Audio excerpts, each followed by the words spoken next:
say Jesus will, yeah. Hallelujah. God bless you all.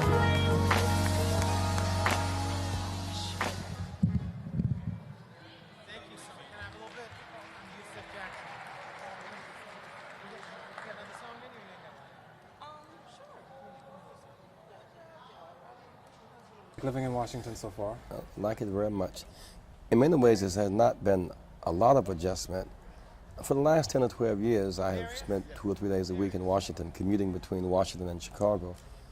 Because my whole issue of ending apartheid in the South. And Selma was that for the Voting Rights Challenge.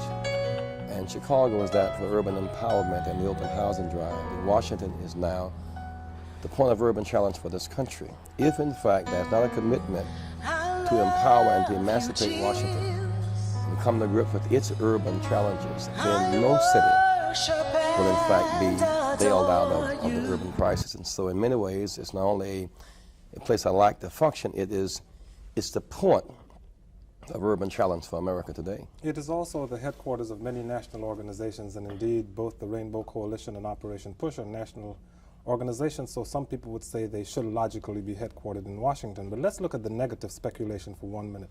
There are those who said your political influence in Chicago was waning.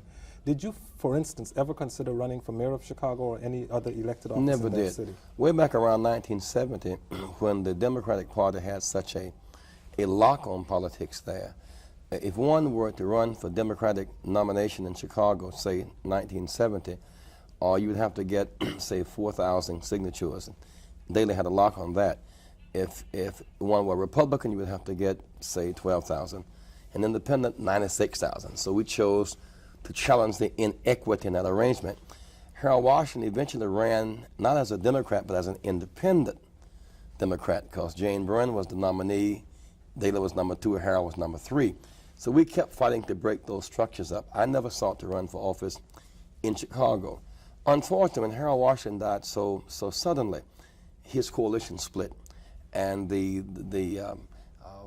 Sawyer won the immediate struggle, the internal struggle, and then the other Harold Washington forces filed a suit to drive him out of office. In other words, the Daley forces conceded that this was Harold's seat until 1991, but our own forces filed a suit against the rest of the family. And when the Evans forces beat Sawyer, and the Sawyer forces beat Evans, and Daley Did it ever occur to you at that time to step in and run yourself? No, it was not the thing for me to do. One, I thought that, first of all, legally, the council would have to make a choice. It chose one of its own, which was Sawyer. It was not an open election. That's true. And then following that, there was an open election, and Tim Evans chose to run. So I struggled to try to keep our family together. But I did not see that as my base of operations. After all, in 1988, I got 7 million votes based upon the support of the people. Ted Kennedy got 6.9 million votes in 1980. Mundell got 6.7 in 1984. So I earned 7 million votes. Across the nation. And clearly within reach of getting 10 million. In a real sense, I stand a real chance of winning our party's nomination. And we must not allow people to forget that we won Michigan and Mississippi. We won Alaska, we won Puerto Rico, we won Alabama and Georgia and South Carolina and Virginia.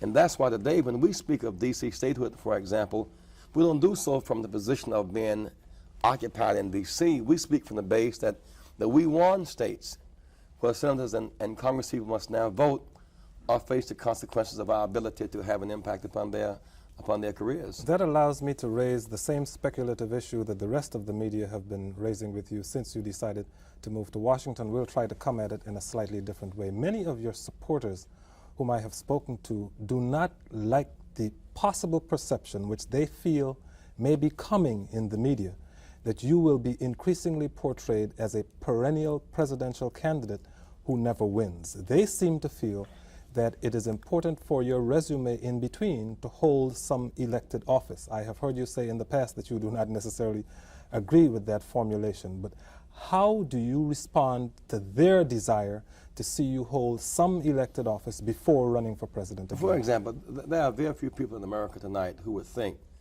that I am less a leader than Dan Quayle, and he's vice president. Yes. If Dan Quayle can be the vice president in line to be president, I can stand in front of the line. He couldn't run across this country and get 7 million votes, for example, from farmers in Iowa to coal miners in Virginia to hospital workers in New York to urban America. Some leaders are elected, and some elected officials are not leaders. The Constitution says be old enough, be American enough, and gain the confidence of the people. And so it is not inherently or legally necessary to do that. It is a credential to have. But you know, I have made a payroll for a staff every 2 weeks for 25 years. I've built organizations. A push still stands. I've negotiated with. I welcome you guys back on here. If you're new, consider subscribing, liking, and also share this video. So the Maldefian observances for Rev.Jesse Jackson have blended traditional church services from what we've been seeing online, from the footage we've obtained here at Dicta Media. It has been a major musical tribute celebration of life service, especially during the People's Celebration and Homegoing ceremony in Chicago.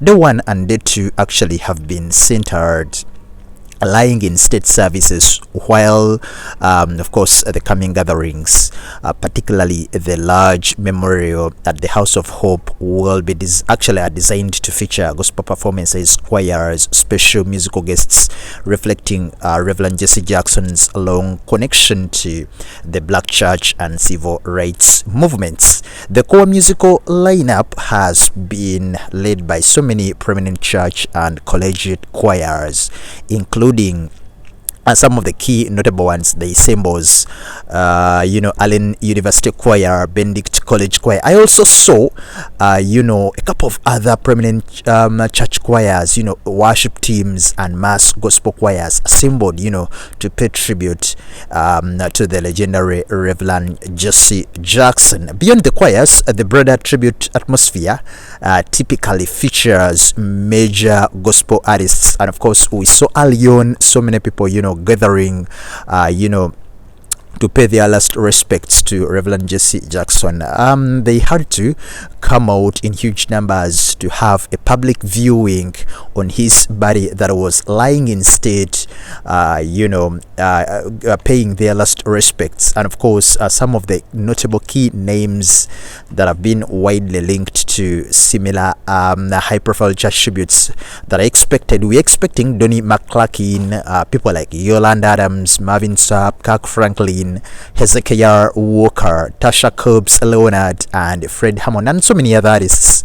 We are expecting them, to be coming out to honor the right Reverend, that is Jesse Jackson.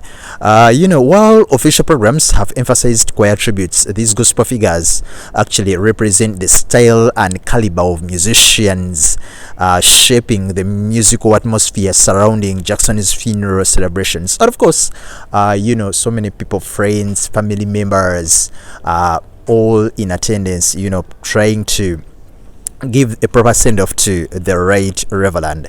I think there will be more services that are going to be coming. Most especially, I think in the coming days, there is one next month, early next month, and then on 6th March, there will be the public celebration of life service. We are sending our deepest condolences and prayers to the whole family. Bye-bye for now.